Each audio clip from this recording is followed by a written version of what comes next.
we're going to hit the investing part, right? Yes, let's hit it. When did you become an investor? Well, here's it. I'll tell you. I'll tell it in the form of a story of buying my first stock. I was probably in my mid 20s. Had some interest in stock, didn't know much. And a friend of mine, or a guy I went to high school with, had graduated from college and got a job as a stockbroker. And he came to my house because that back in the day, that's how things worked. There wasn't really a lot going on the digital side. And he said, I got this new job and I'm out here and I know you like stocks and I have this little stock of a shoe company that I think you should buy. And I'm like, I don't know, this guy's new. What does he know? And I said, well, what's the name of the company? He was like, Nike. And I was like, I don't know.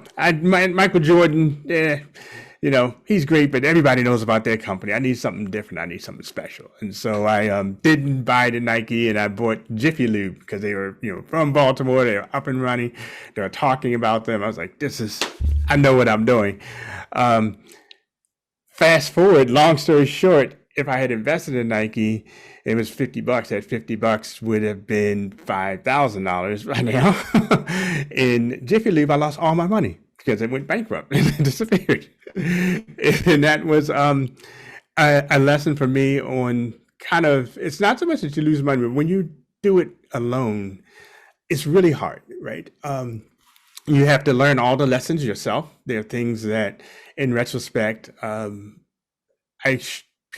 probably couldn't have known myself, but people could have told me about while Nike might have been a better idea than Jiffy Lube. But when you go on your own, you sign up to learn mistakes that other people have already learned and told you about. And in fact, probably the worst part of that story is not the money that I lost, but I didn't invest again for like another 10 years after that experience because I kind of had very little confidence going in, and you have your first one's a loss and that even deteriorated. And so I just kind of sat on the sidelines thinking about it, going to do it one day, going to do it one day. And what changed was along the journey, finding the Motley Fool and starting to read that content. And these guys are telling me, hey, you can do this. And hey, there's a way to do it.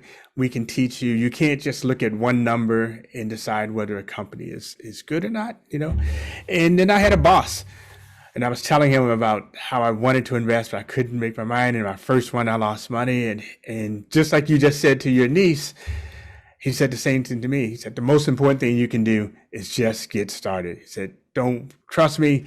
Don't worry about it. That what happens with that first stock for your financial well-being is not going to be what makes the difference. The difference is going to be made by what you learn. And so I kind of stopped sitting on the fence, and I bought some Home Depot and a couple other stocks, and some of them worked, some of them didn't, but the ones that worked really worked, and I kind of got hooked.